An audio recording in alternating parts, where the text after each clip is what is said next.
संतोष देशमुख हत्या प्रकरणी बीडच्या विशेष न्यायालयामध्ये सुनावणी। आरोपींच्या मालमत्ता जप्तीच्या अर्जावर निर्णय येणार। वाल्मिक कराडच्या जामीन अर्जावर सुनावणी होण्याची शक्यता। कराड सोडता इतर सर्व आरोपींच्या दोषमुक्तीच्या अर्जावर देखील सुनावणी होणार।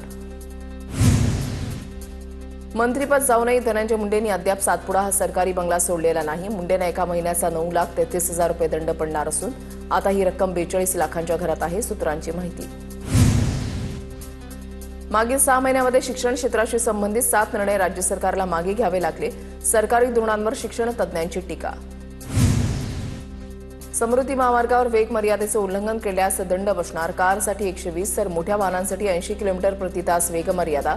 वेग मर्यादेचे उल्लंघन केल्यास 1,000 पर्यंत ऑनलाईन दंडाचा फटका बसणार। मुंबई अहमदाबाद बुलेट ट्रेन प्रकल्पाचं काम जलद गतीने सुरू। मुंबई ते अहमदाबाद प्रवास केवळ 2 तास 7 मिनिटांमध्ये पूर्ण होणार। रेल्वे मंत्री अश्विनी वैष्णव यांची माहिती। गाळपासाठी ऊसाची उपलब्धता कमी असल्यामुळे साखर उत्पादनामध्ये घट। साखर उत्पादनामध्ये 18.38% घट। जुलै अखेर एकूण साखर उत्पादन 258.20 लाख टनांवर।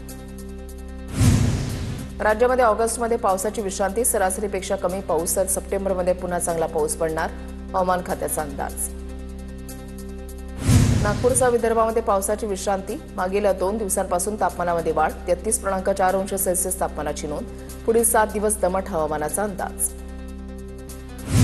बीडमधील वैद्यनाथ मंदिरामध्ये आकर्षक विद्युत रोषणाई। श्रावण सोमवार निमित्त मंदिराच्या गाभाऱ्यामध्ये वेगवेगळ्या फुलांची आरास। भाविकांची दर्शनासाठी गर्दी।